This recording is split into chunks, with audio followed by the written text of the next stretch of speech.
প্রিয় ছাত্রছাত্রীরা, আজকে আমি তোমাদেরকে এই ভিডিওর মাধ্যমে ক্লাস 9-এর জীবনবিজ্ঞানের যে সমস্ত প্রশ্নগুলো দেওয়া হয়েছে 2026 সালের রায়মার্টিন প্রশ্নবিচিত্রাতে দ্বিতীয় পর্যায়ক্রমিক মূল্যায়নের জন্য, অর্থাৎ সেকেন্ড সামেটিভের জন্য জীবনবিজ্ঞানের যে প্রশ্নগুলো আছে বিভাগ ক, খ এবং গ এর মধ্যে স্কুল নম্বর 1 নম্বর স্কুল, পেজ নম্বর 341, সেখানে যে সমস্ত প্রশ্নগুলো আছে এই তিনটে বিভাগের, বিভাগ ক, খ ও গ, এই তিনটে বিভাগের সমস্ত প্রশ্নের উত্তর আমরা আলোচনা করবো আজকে এই ভিডিওর মাধ্যমে।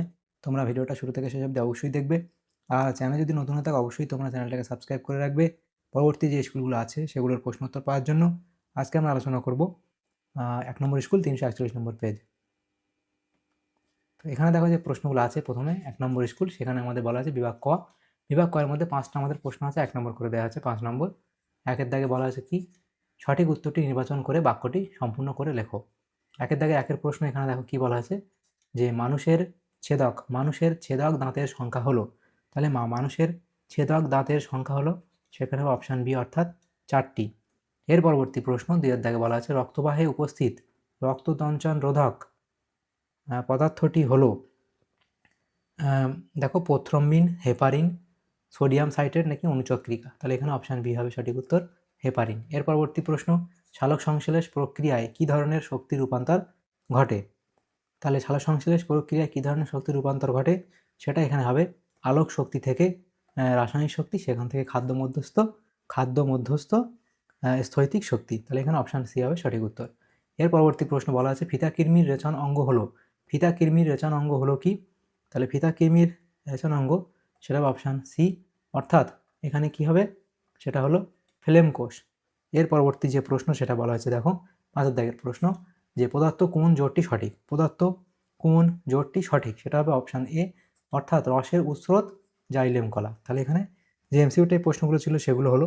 এর পরবর্তী যে প্রশ্নগুলো আছে দেখো বিভাগ খ, সেই বিভাগ খ এর মধ্যে যে প্রশ্নগুলো আছে 10টা প্রশ্ন আমাদের 1 নম্বর করে 10 নম্বর দেওয়া হয়েছে। 2-এর দাগে বলা আছে দেখো নিম্নলিখিত প্রশ্নগুলির নির্দেশ মতো উত্তর দাও। 2-এর দাগের এ, একটি বাক্যে উত্তর দাও যে কোনো 3টি। প্রথম প্রশ্ন কি, মানব হৃৎপিণ্ডের আবরণীকে কি বলে, তাহলে মানব হৃৎপিণ্ডের আবরণীকে কি বলে, লিখবে পেরিকার্ডিয়াম বলে। মানব হৃৎপিণ্ডের আবরণীকে কি বলা হয়, পেরিকার্ডিয়াম বলা হয়, পেরিকার্ডিয়াম, তাহলে এটা হলো কি, পেরিকার্ডিয়াম বলে। দ্বিতীয় প্রশ্ন বলা আছে বৃক্ষ থেকে খরিত হয় এমন একটি উপাদানের নাম লেখো যা আরবিসি উৎপাদনে সাহায্য করে, তাহলে বৃক্ষ থেকে খরিত হয় এমন একটি উপাদান হলো সেটি, এটা হবে যে এরিথ্রোপোয়েটিন, এরিথ্রোপোয়েটিন।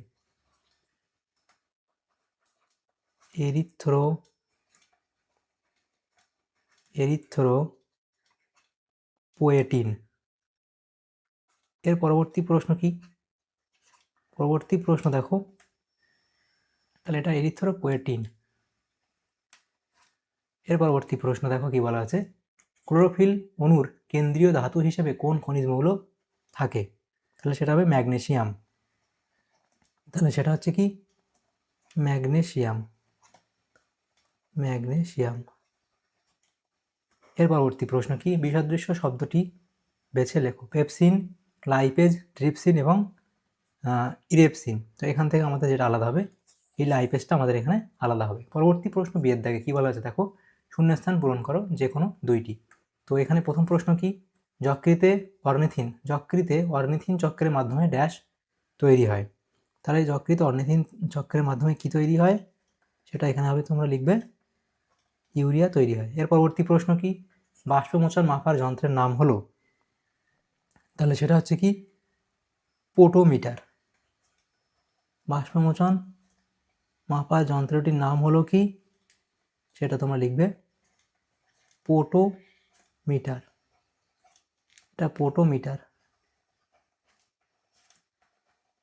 এর পরবর্তী প্রশ্ন, সবাত শোষণে গ্লাইকোলাইসিস কোষের ড্যাশ ঘটে, তাহলে সবাত শোষণে গ্লাইকোলাইসিস কোষের সাইটোপ্লাজমে ঘটে, তাহলে এই শূন্যস্থানে কি লিখবে, সেটা হবে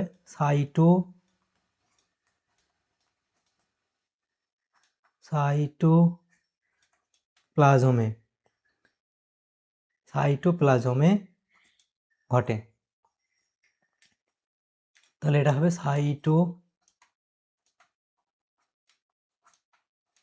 সাইটোপ্লাজমে ঘটে। তাহলে এর পরবর্তী প্রশ্ন দেখো কি বলা আছে, এটা হলো এর পরবর্তী যে প্রশ্নগুলো এখানে আছে দেখো, সি এর দাগে বলা আছে সত্য বা মিথ্যা নিরূপণ করো যে কোনো দুইটি। প্রথম প্রশ্ন, ট্যানিন হলো কার্বনযুক্ত রেচন পদার্থ।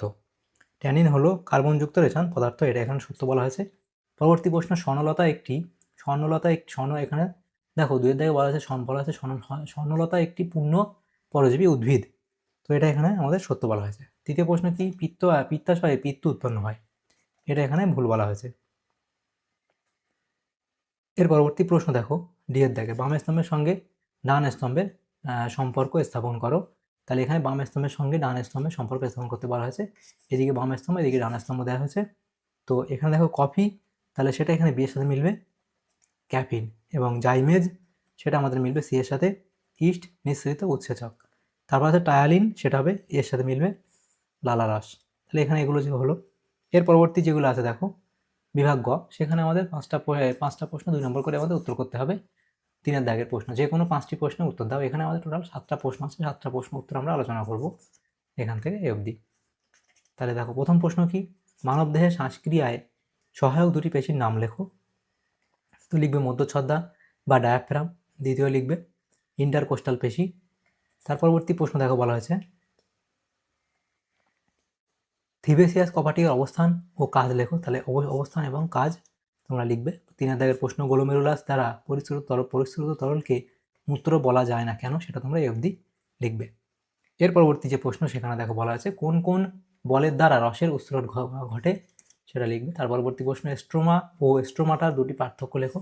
তাহলে স্ট্রোমা এবং স্ট্রোমাটা, তার সংজ্ঞা এবং কাজ, এর উপর ভিত্তি করে দুটো পার্থক্য তোমরা এখানে লিখে দেবে। এর পরবর্তী প্রশ্ন বলা হয়েছে দেখো ফটোলাইসিস বলতে কী বোঝো। তাহলে ফটোলাইসিস বলতে কী বোঝো সেটা তোমরা লিখবে, কাকে বলে। এবং এর পরবর্তী প্রশ্ন, তাহলে ফটোলাইসিস বলতে তোমরা এফডি লিখে দেবে। এর পরবর্তী প্রশ্ন, ইএমপি পদ কাকে বলে, সেটা এফডি লিখবে। তাহলে তোমাদের ইএমপি পদ কাকে বলে সেটা লেখা, তাহলে ইএমপি পদ কাকে বলে সেটা তোমরা এফডি লিখবে। এর পরবর্তী প্রশ্ন দেখো, আচ্ছা আমাদের এখানে বিভাগ গ অবধি এই সমস্ত প্রশ্নগুলি ছিল। তাহলে বিভাগ ক, খ এবং গ, এই 3টি বিভাগে যে সমস্ত প্রশ্নগুলো ছিল জীবনবিজ্ঞানের এই 1 নম্বর স্কুলের দ্বিতীয় পর্যায়ক্রমিক মূল্যায়নের জন্য, সেগুলো আমরা আলোচনা করলাম আজকে এই ভিডিওর মাধ্যমে। তোমাদের যদি সামান্যতম উপকার এসে থাকে ভিডিওটা অবশ্যই লাইক করবে এবং বেশি বেশি করে বন্ধুদের সাথে শেয়ার করবে। আর পরবর্তী যে প্রশ্নগুলো আছে, পরবর্তী যে স্কুলগুলো আছে সেগুলোর প্রশ্ন উত্তর পাওয়ার জন্য অবশ্যই তোমরা আমাদের চ্যানেলটাকে সাবস্ক্রাইব করে রাখবে। এবং এই যে পিডিএফ তোমরা পরবর্তীতে আমাদের যে টেলিগ্রাম চ্যানেল, সেখান থেকে তোমরা পিডিএফগুলো পেয়ে যাবে। আমাদের ডেসক্রিপশনে লিঙ্ক দেওয়া আছে টেলিগ্রাম চ্যানেল, সেখান থেকে তোমরা আমাদের টেলিগ্রাম চ্যানেলে যুক্ত হতে পারো। তাহলে পিডিএফগুলো তোমরা সেখান থেকে পরবর্তীতে পেয়ে যাবে। Thanks for watching.